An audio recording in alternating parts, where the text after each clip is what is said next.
E aí, galera, voltamos para mais uma aula de Geografia, professor Jorge. E vamos falar ainda sobre urbanização. Aí o aluno vai falar de novo urbanização. Galera, falei para vocês que urbanização cai mesmo no Enem. Então, devore esse conteúdo. Coma muito sobre urbanização. Fala, galera, aí você em qualquer lugar de Rondônia. Você fique ligado na nossa teleaula.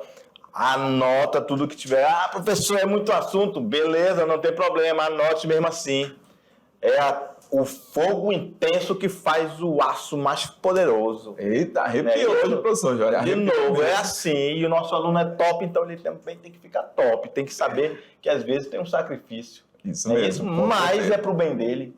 Com certeza. É pro futuro, e o futuro é construído por degraus. Muito bem. Estamos aqui para auxiliar ele subir esses degraus e chegar lá no topo. Isso mesmo. Não é? Com certeza. Fechou. Fechou. Vamos lá no quadro, vamos começar a nossa aula. Aula 4.1, Rogério. E nós vamos falar hoje sobre a questão da urbanização no Brasil, parte 2, ok? Veremos alguns outros detalhes interessantes. Hierarquia e rede, olha só. Hierarquia. Professor, cidade, professor, tem hierarquia? Tem mesmo. Pois é, então não é o mesmo assunto não, é um tema maior, urbanização, Sim. Mas com assuntos diferenciados, não é isso? Isso mesmo. E rede urbana. É muito amplo, né, o campo da urbanização. Isso. Aí nós falaremos também sobre a questão das metrópoles brasileiras, ok? A questão da moradia urbana, que já vimos um pouco, e também falaremos sobre a questão da especulação imobiliária.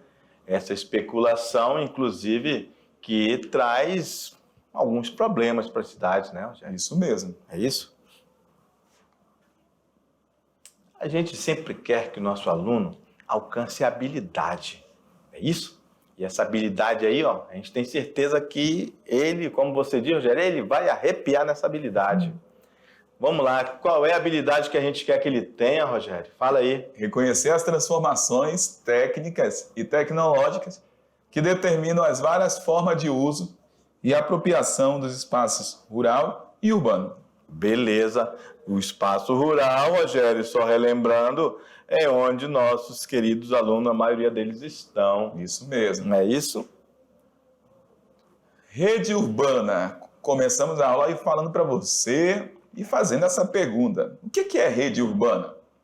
Então nós trazemos aí para vocês aí as definições. Conjunto da malha urbana de um país.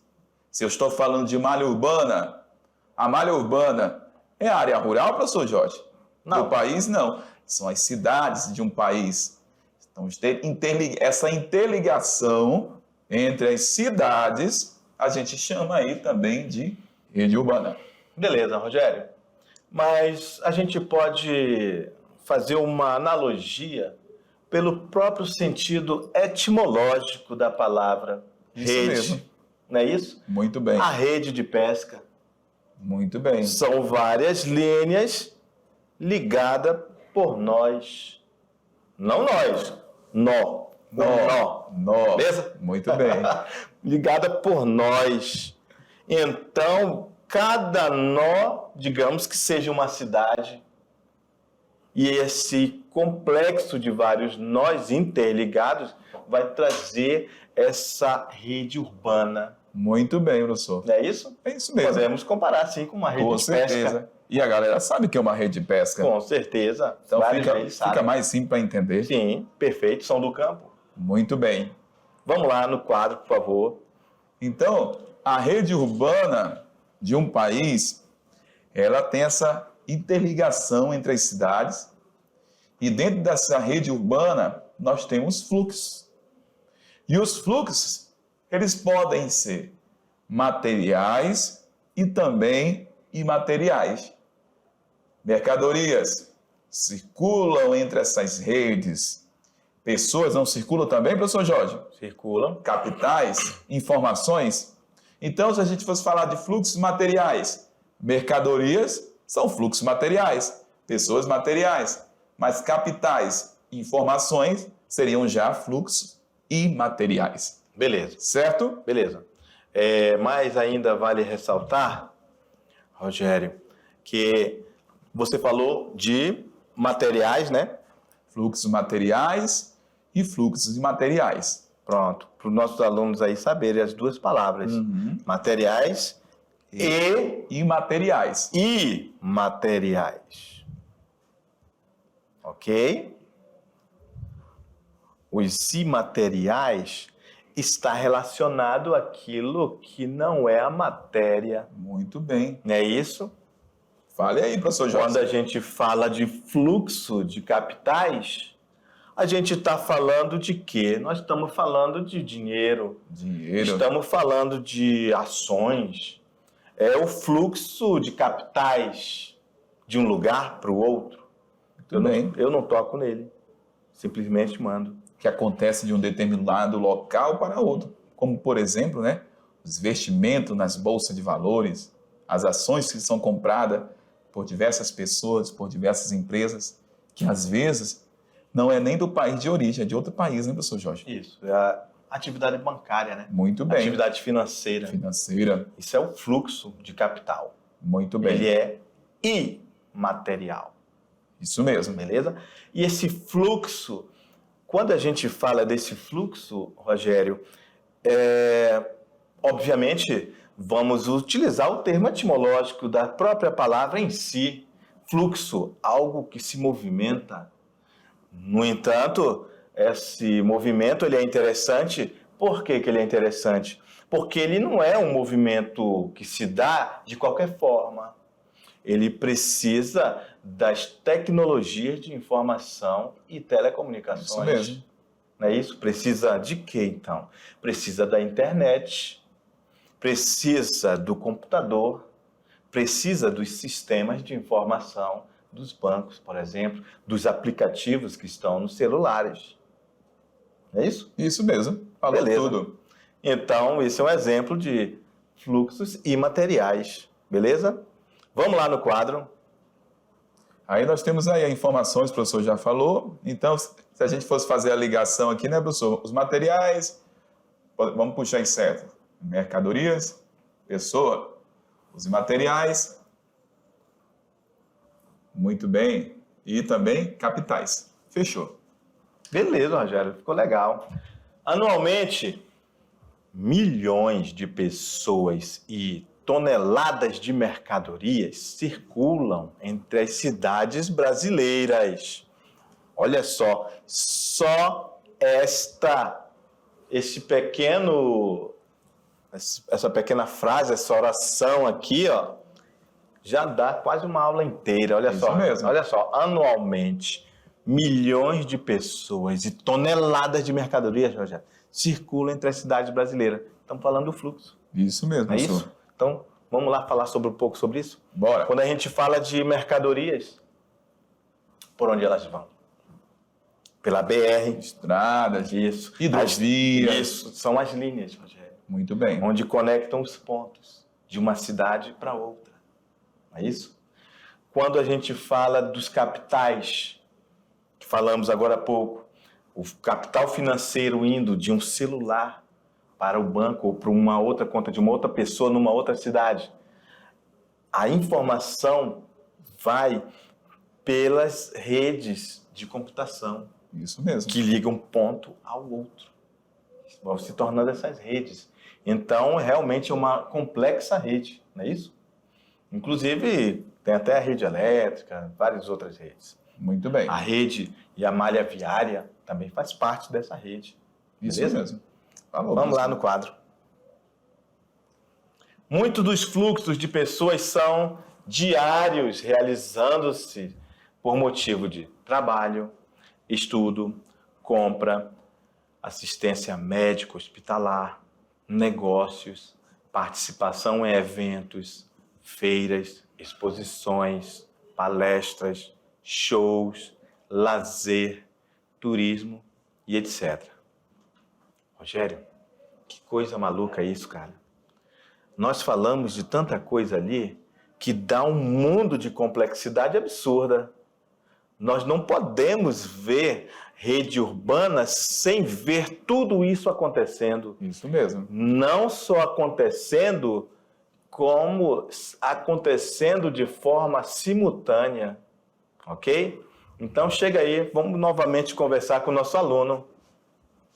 Essa rede urbana, ela vai acontecer, essas interações sociológicas e ao mesmo tempo geográficas que acontecem num espaço geográfico que vai dar essa complexidade dessas redes. E elas são, Rogério, simultâneas. Está tudo acontecendo agora. Agora, nesse momento, alguém está fazendo uma transação econômica, financeira, de um lugar para o outro. Agora, nesse momento, pode estar tendo turismo, está tendo lazer, está tendo compras, está tendo pessoas se movimentando de um lugar para o outro. É muito complexo, é muita informação. Então, o nível de complexidade que se tornou esses espaços urbanos é uma coisa muito intensa. Isso mesmo. Que acontece e é ininterrupto 24 horas por dia. Muito bem. Principalmente aí com o processo de intensificação da globalização a partir aí da década de 90, com o avanço dos meios de transportes e também telecomunicações. Isso Perfeito, foi muito importante. Perfeito. Vamos lá. Então, as cidades, elas estabelecem entre si algum tipo de relação. E essa relação vai depender muito da função, professor Jorge. E daqui a pouquinho a gente vai falar sobre a questão da hierarquia. Então, olha só, essa relação vai depender da função. É uma cidade que tem função, por exemplo, histórica, de repente, econômica. Então, por isso que a gente vai ter diferentes tipos de relações entre as cidades. Com a variação da oferta de serviços, negócios, mercadorias, infraestruturas e potencial econômico, as cidades de uma rede urbana, elas constituem-se uma espécie de hierarquia. Então, essas cidades, por exemplo, de uma determinada região, nem todas terão a mesma característica, professor Jorge. Nem todas ofertarão o mesmo tipo de serviço. Então, a gente vai ter a diferença. Vamos dizer, quem é a cidade com maior potencial econômico? Quem é a cidade? Qual é a cidade que influencia nessa região, que tem essa característica de serviço? Então, essas diferenciações entre funções de cidade, a gente vai chamar de hierarquia. Uma cidade é mais ou menos atrativa, dependendo do papel que ele exerce dentro dessa hierarquia urbana. Que vai ser a capacidade de atração. Muito bem. Ela tendo essa capacidade de atração, Rogério, ela vai exercer essa polarização. O que seria essa polarização? A influência, né? Polarizar, ela vai ter a influência, por exemplo, dentro da região norte aqui do Brasil, para uma cidade que exerce influência, certo? Ou vamos colocar, um município aqui de Rondônia que exerce influência ali na região central. Então, ela acaba polarizando, influenciando, certo? Isso. E já que você falou da região norte, a gente não pode deixar de falar de Manaus. Muito bem. Belém, que acabam por polarizar, ter essa capacidade também de atração aqui na região norte. Isso mesmo. Não é isso? Tipo, quando a gente fala do agronegócio, da produção agrícola aqui na região norte, a gente tem Rondônia também, né? Como destaque. Então, ela acaba também polarizando dentro dessa hierarquia a nível de região norte. Exatamente. A hierarquia urbana, rede de polarização. Aí nós temos aí megalópolis. A característica de uma megalópole. Vocês já estudaram que megalópole vai ser o quê? A fusão de duas regiões de metrópole. Então aí a gente tem megalópole. As características delas serão regiões super urbanizadas, ou cidades, que também vão ter uma grande oferta de serviços. Aqui no Brasil, exemplo, nós temos aqui Rio de Janeiro e São Paulo. O eixo Rio-São Paulo, né? Muito bem. cidades globais, aglomeração urbana e influência internacional. Quando eu estou falando agora de cidades globais, professor Jorge, isso aí já é um outro termo. Aí a gente não considera apenas essa influência a nível nacional, como o nome já está falando global, a nível mundial. Mas essa cidade, ela não é caracterizada apenas pelo número de habitantes que tem naquele espaço. Mas o mais importante aí, quando a gente fala de cidade global, é essa influência que ela exerce a nível mundial. Por exemplo, grande concentração de tecnologia, grandes concentrações de indústrias, universidades, vamos colocar pessoas de todas as partes do mundo dentro desse espaço. Aí sim a gente tem o conceito de cidade global. Grande fluxo financeiro. Muito bem. Bolsa de valores. Show de bola. Tudo isso aí vai caracterizar o que chamamos de cidades globais. São Paulo é uma cidade global porque exerce influência não somente aqui no Brasil, mas também a nível mundial. Perfeito. Temos Bolsa de Valores em São Paulo? Sim. Sim. Temos pessoas de várias partes do mundo? Sim. A moda está presente em São Paulo? Sim. O multiculturalismo presente em São Paulo? Sim. Com certeza, né? Exatamente. Então, temos cidades globais. Exatamente. Vamos lá.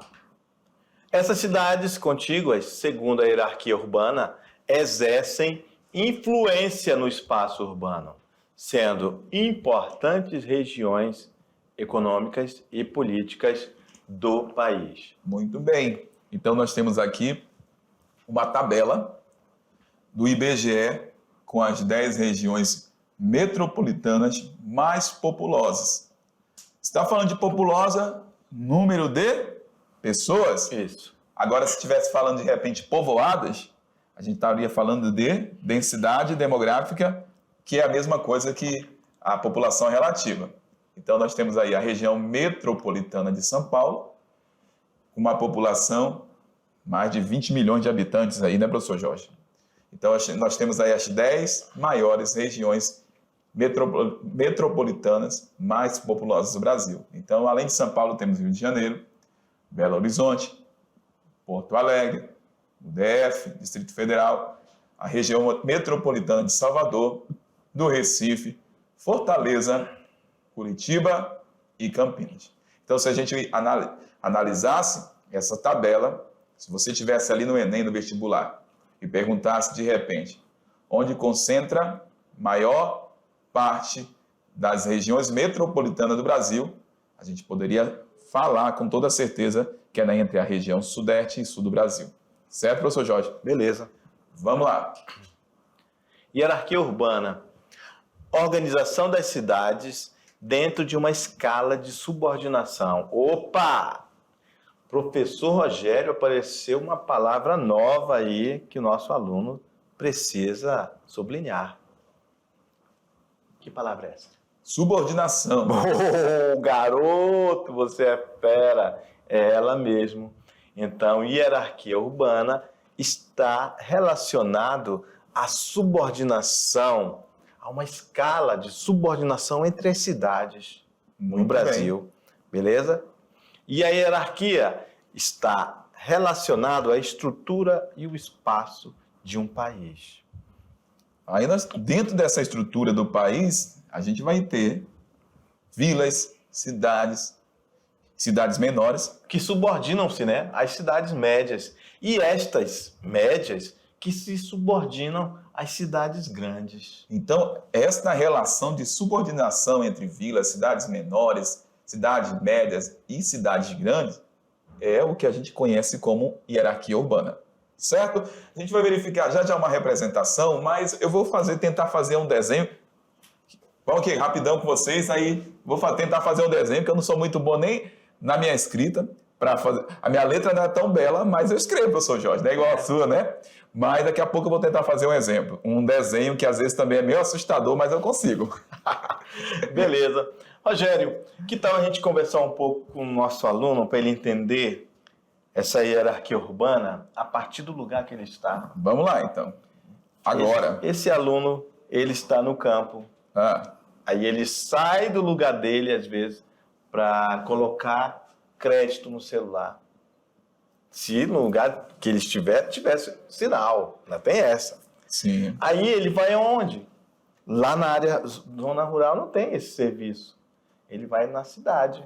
Na cidade. Então vamos dizer que ele viva numa vila ou no distrito, né? Isso, ou no distrito. Isso mesmo. Exatamente. Então, essa vila e esse distrito estão subordinadas a essa cidade mais próxima. Muito bem.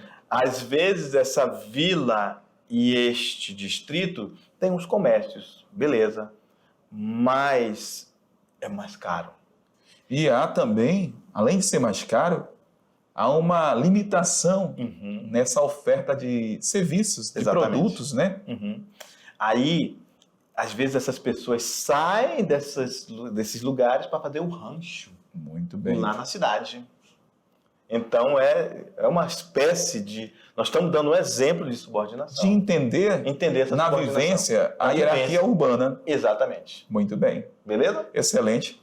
Falou demais. Tenho certeza que a galera aí vai guardar esse exemplo e na hora que perguntar lá no Enem sobre a estrutura de hierarquia urbana, vai lembrar, professor. Fechou. Vamos lá. Bora. Então, está falando dessa relação. O professor já falou, não vou nem desenhar, ficou muito claro. Vamos partir para analisar. Vamos desenhar, Rogério. Não, desisti de desenhar, porque ficou muito claro esse exemplo. Eu acho que ficou bem mais claro do que o meu desenho. Esse desenho aí tá bom, esse esquema. Esse esquema está ótimo. Nós temos aqui as relações entre as cidades e uma rede urbana. Esse esquema clássico e temos aqui o esquema atual. Como que era a relação lá no passado e do presente. Então nós tínhamos aqui vila, cidade local, centro regional, metrópole regional, metrópole nacional, nesse esquema clássico. Vamos pensar nesse primeiro momento aqui, antes da metade do século XX. Aí eu pergunto para você, professor Jorge, será que essa relação dentro da hierarquia urbana é a mesma relação se compararmos lá com o 1930? Claro que não, né, professor? Nada a ver. A gente não tinha tecnologias, a gente não tinha, muitas das vezes, tanto avanço no serviço, no comércio, nas indústrias. Então, a hierarquia clássica, ela é diferenciada da atual. Por exemplo, a vila, lá no esquema clássico, geralmente, ela tinha sua relação sempre diretamente com alguém da cidade local.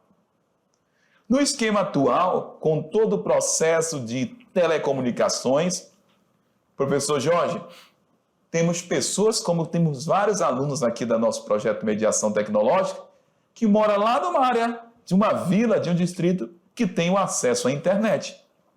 Então, nesse esquema atual, apesar da subordinação da relação dentro da hierarquia, não necessariamente alguém da vila tem que manter a relação somente com a cidade local. Por conta do avanço da internet, essa pessoa que vive aqui na vila consegue ter uma relação direta com a metrópole regional.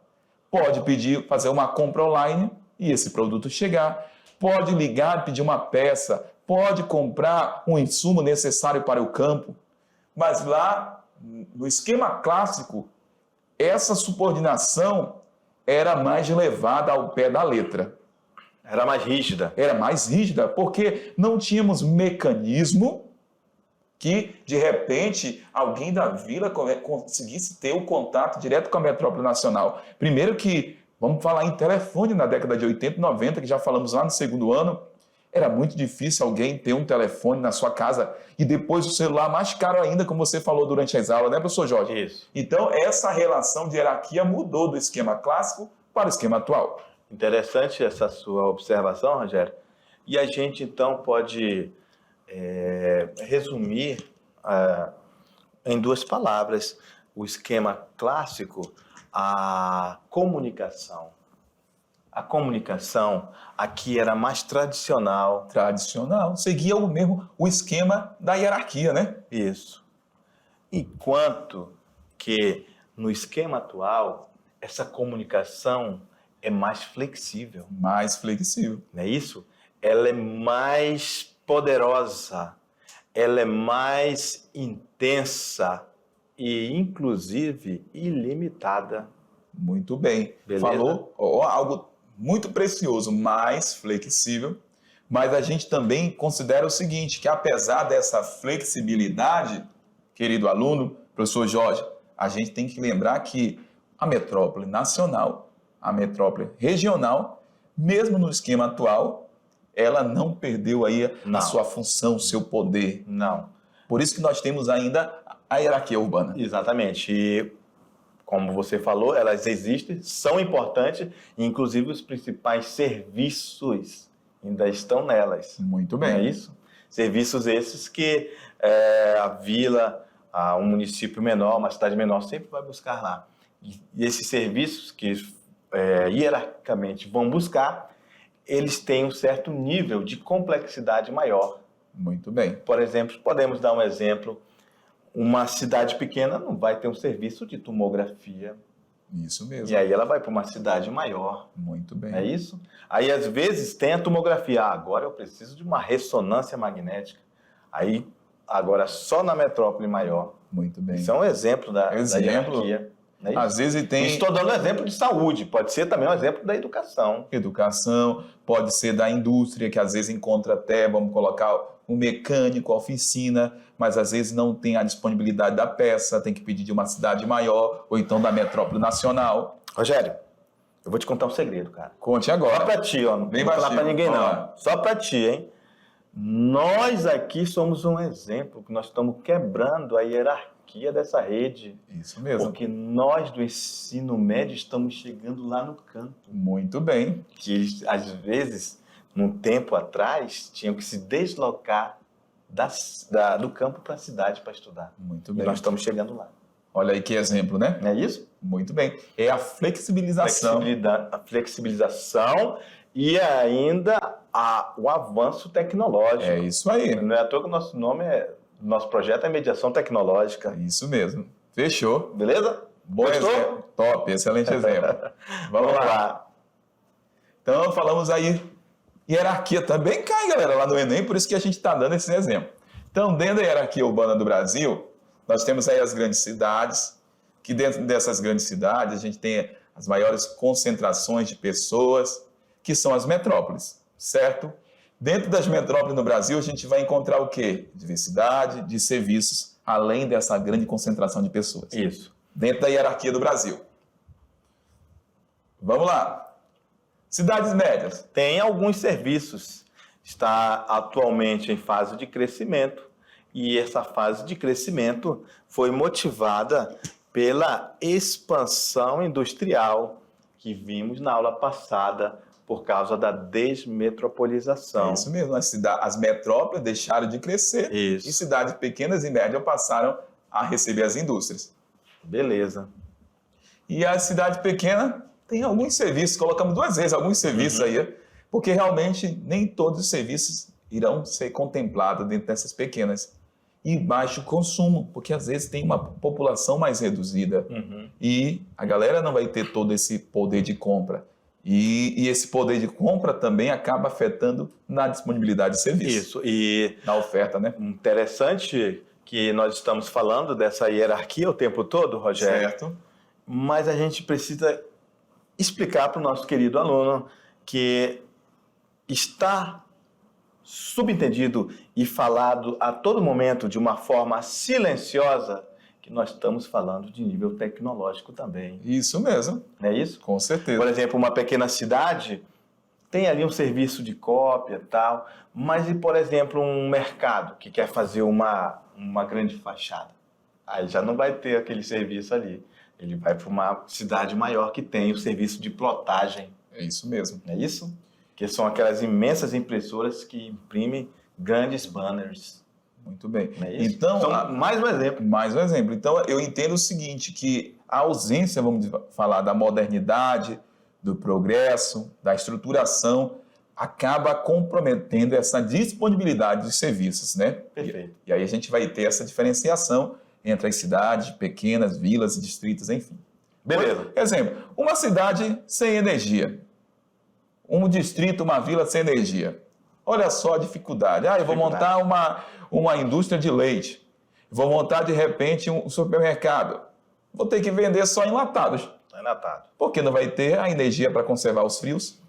Então, é isso que a gente está falando na prática, que a ausência, muitas das vezes, ou a limitação do progresso dentro daquela vila, dentro daquele distrito, irá comprometer a disponibilidade, a oferta de serviços. Isso, vai engessar o desenvolvimento regional. Muito bem. Show de bola. Vamos lá. Avançando aí, galera, para a gente falar sobre mais características.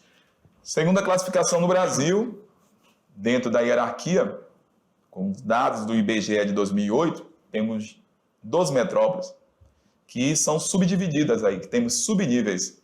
Grande metrópole nacional, São Paulo, que exerce maior influência no nosso país, metrópole nacional, Rio de Janeiro e Brasília. Temos metrópoles regionais, Manaus, Belém, Fortaleza, Recife, Salvador, Belo Horizonte, Curitiba, Goiânia e Porto Alegre. Ei, Rogério, o que tu acha de a gente lembrar nosso aluno que aqui não tem Porto Velho, não tem nenhuma cidade de Rondônia, só para o nosso querido aluno entender que uma metrópole é uma região muito urbanizada. Muito bem. E com uma quantidade muito grande de pessoas. Coisa de 1 milhão, né? Isso. Coisa que Porto Velho ainda não alcançou, que é a maior cidade de Rondônia. Isso mesmo. Que a gente não tem nem 1 milhão de habitantes em Porto Velho. É só 500 mil. Metade disso. Metade. E nós temos aí essa subdivisão também pelo IBGE de 70 capital regional, que exerce o quê? Influência regional. Porto Velho é uma capital regional. Isso, aí sim. Certo? E temos centro subregional, que são 169, que tem a área de atuação e influência reduzida, relação com 3 metrópoles, vai caracterizar esse centro subregional. Ele não tem relação com várias metrópoles, geralmente é com 2, 3 metrópoles, e presença adensada, principalmente no Nordeste e Centro-Sul do Brasil. Beleza. E centro local, que seriam 4.473 cidades no Brasil, que a área de atuação são os municípios aí. Beleza. Dentro da subdivisão do IBGE. São Paulo e Rio possuem vasta rede de infraestrutura. Sublinhar isso aqui, tá? Vasta rede de serviços que as tornam capazes de fazer a ligação entre as diversas atividades exercidas tanto no Brasil como no exterior. Aí já não é novidade para ninguém, né, professor Jorge? Já falamos várias vezes, então vamos adiante. Temos aí, características, né? Porto Alegre, Curitiba, Belo Horizonte, Salvador, Recife, Fortaleza e Brasília. Tem aí infraestrutura e suas atividades econômicas que acabam permitindo o intercâmbio com outras regiões do país. Vamos colocar as suas redes, né, professor? São modernas, que contribuem para essa ligação. Belém, Manaus e Goiânia polarizam atividades exercidas nas regiões onde estão situadas. Manaus exerce grande influência. Muita gente sai aqui do norte para trabalhar em Manaus, na Zona Franca, né, professor? Isso. Olha só, temos tecnologias avançadas dentro do campo de Manaus, então. Isso. E Manaus, inclusive, de um tempo para cá, tem se tornado um polo de atração, inclusive de outra metrópole, de Belém. Muitas pessoas indo de Belém para Manaus. Muito bem. Os papéis ocupados pelas cidades e na Organização Socioeconômica Espacial do Brasil e também na Organização Espacial Mundial é chamado aí de hierarquia, o que a gente viu já nos slides anteriores. E aí, dentro desse mapa, a gente tem a legenda aí, né? Metrópole global, metrópole nacional. Eu vou até circular e colocar para ali, Rogério. Só são 2, ó. Muito bem. Rio e São Paulo. Justamente. Aí Rio e São Paulo. Temos metrópole nacional, metrópole regional, centro regional e cidades com forte especialização industrial. Bem. Então, todo esse esquema representa a hierarquia, a influência que cada uma delas exerce. Beleza. Aí depois vamos voltar ali um pouquinho. Volte, professor. Aí depois ele dá uma olhadinha melhor aqui nos mapas, olha só, vê aqui a questão da região norte, Manaus e Belém, que são metrópoles regionais. Porto Velho, aí já entra como um centro regional. Muito bem. É isso, a gente tem influência aqui em Rondônia. E parte do Amazonas. Isso como, mesmo. Por exemplo, pessoas de Humaitá vêm resolver problemas de saúde aqui em Porto Velho. O Acre também. O Acre também. Isso mesmo. Bolívia. Né? Então tá, vamos lá, continuando. E a gente tem aí dentro desse processo a questão da moradia urbana, que é marcada pelo rápido processo de urbanização no mundo subdesenvolvido, como a gente já viu aqui o caso do Brasil, e todo esse processo geraram condições precárias de moradia no nosso país. Então, esse processo de desorganização, esse processo veloz de urbanização contribuiu para a formação de diversos problemas no Brasil. Segundo o IBGE, conhecido como favelas, palafitas, entre outros, os aglomerados subnormais são formas de ocupação irregular de terrenos públicos ou privados, caracterizados por um padrão urbanístico irregular, carência de serviços públicos essenciais e localização em áreas que apresentam restrições para esta ocupação. As populações dessas comunidades vivem sob condições socioeconômicas, de saneamento e de moradia precárias, diz o IBGE. Então está falando tudo sobre esse intenso processo de urbanização que aí surgiu no Brasil e muitas cidades foram surgindo de formas não planejadas, né? Beleza. Que geraram consequências como essa. Importante saber que, de acordo com o IBGE, embora a proliferação de ocupações irregulares seja associada geralmente às cidades maiores, como Rio de Janeiro e São Paulo, o levantamento mostra que essas comunidades estão localizadas em grande proporção também em cidades pequenas e capitais do norte e nordeste do país. Galera, falamos já em aulas anteriores, a maior parte das nossas cidades não foram planejadas. Se não foram planejadas, surgiram de uma forma veloz e com vários problemas para se resolver até os dias atuais. E nós temos aqui a questão da especulação imobiliária também, que aconteceu, né, professor Jorge, com esse processo de urbanização no Brasil. O local recebe investimento de uma pessoa ou de uma empresa e, geralmente, às vezes, essa pessoa nem pretende morar nesse lugar, quer ter a terra para vender ou alugar. E esse retorno da especulação imobiliária é a médio e longo prazo.